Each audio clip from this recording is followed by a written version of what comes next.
అయ్యా నమస్కారం అయ్యా. రెడీగా ఉంది మీరు ఈ బండిలో ఎక్కండి, మేము ఆ బండిలో వస్తాం. ఏ బండిలో వెళ్తున్నాడు? కాలేజ్ అన్నా. మన ప్లాన్ ప్రకారం ఆ కార్ను గుద్దేసేయండి. సరేనా అన్న వాడు ఫోన్ తీయట్లేదన్నా. సరే రండి వెళ్దాం. రేయ్ వాడు మధ్యలో దిగిపోయాడు రా. ఏం దిగుతున్నారా? వచ్చే స్టేషన్ లో దిగి వెనక్కి రండి రా.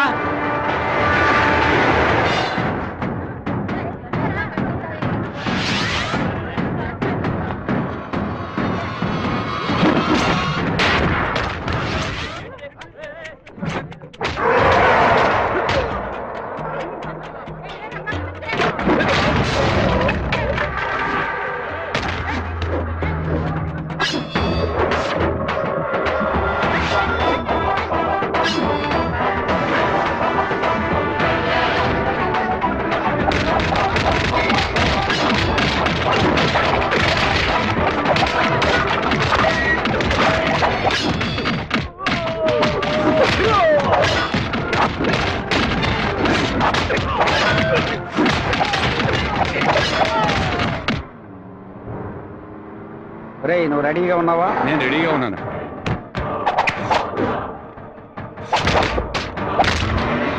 బండి హైవే మీదకి వచ్చింది, గుద్దు లేపాయి. సరే అన్న.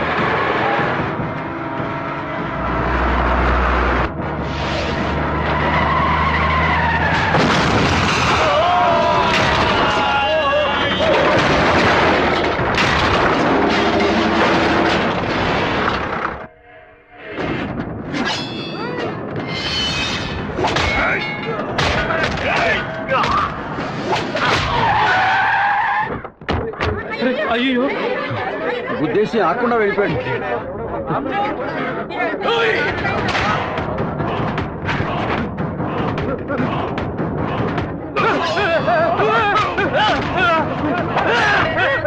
రెండు అంబులెన్స్ అలాగే మినిస్టర్ లైన్ లో ఉన్నాడు. నీకు మాత్రమే పక్కడు సెల్ నంబర్ దొరుకుతుందా? నీ నాన్నని కడప పక్కన లారీతో గుర్తించి లేపేశాం. పీస్ అయి ఉంటాడు, వెళ్ళి ఏరుకో. వాడిని పూడ్చిన తర్వాత మీ అమ్మని చెల్లిని తీసుకొచ్చి కుటుంబంతో సహా నా కాళ్ళ మీద పడు. రారా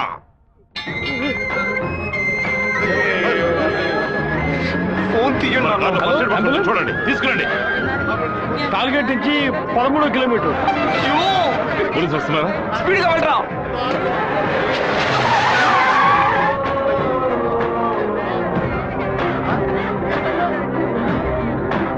కొంచెం అటువైపు పట్టండి. నార్త్ ఇండియా నుంచి యాత్రకు వచ్చినట్టున్నారు. లారీ వాడు గుద్దేసిపోయాడు. డ్రైవర్ మందు కొట్టేసి తోలుతున్నట్టున్నాడు. ఆపకుండా పోతూనే ఉన్నాడు. తెలియ కుదలేదు నాన్న, తెలిసే గుద్దారు.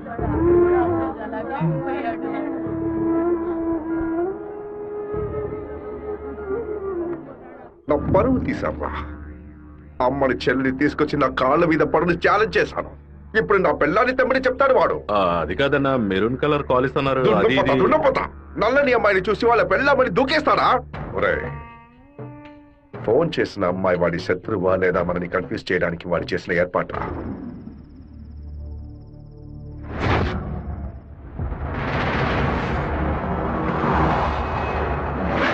త్వరగా వాడిని క్లోజ్ చేయాలన్నా. కరెక్ట్ బాబు. హైదరాబాద్ నుంచి కార్లోనే వచ్చాడు, మళ్ళీ కార్లోనే వెళ్తాడు. వెళ్ళేటప్పుడు కర్నూలు పైనుంచే వెళ్ళాలి. వాడి బ్యాడ్ టైం. అక్కడ ఇద్దరు అపోజిషన్ ఎమ్మెల్యేలే. నంద్యాల బైపాస్ రోడ్లో టేక్ డైవర్షన్ బోర్డు పెట్టి వాడిని రూట్ మళ్లించాలి. బాంబు పెట్టి వాడిని బ్రిడ్జ్తో పాటు లేపేయాలి. ఒకవేళ అక్కడ మిస్ అయితే జడ్చెల్ల చెరువు దగ్గర బైపాస్లో వాడిని లారీతో గుద్ది లేపేద్దాం. ఐడియా బాగుంది బాబు. ఒకవేళ వాడు ఫ్లైట్ లో వెళ్తే వెళ్లే రూట్లో బాక్రాపేట నందలూరికి మధ్య ఉన్న సింగు రోడ్డు చెరువు పక్కన ఉన్న మామిడి తోట దగ్గరగా బండి వెళ్తున్నప్పుడు మధ్య రూట్లో తాడి చెట్టు నరికి పడేస్తాం.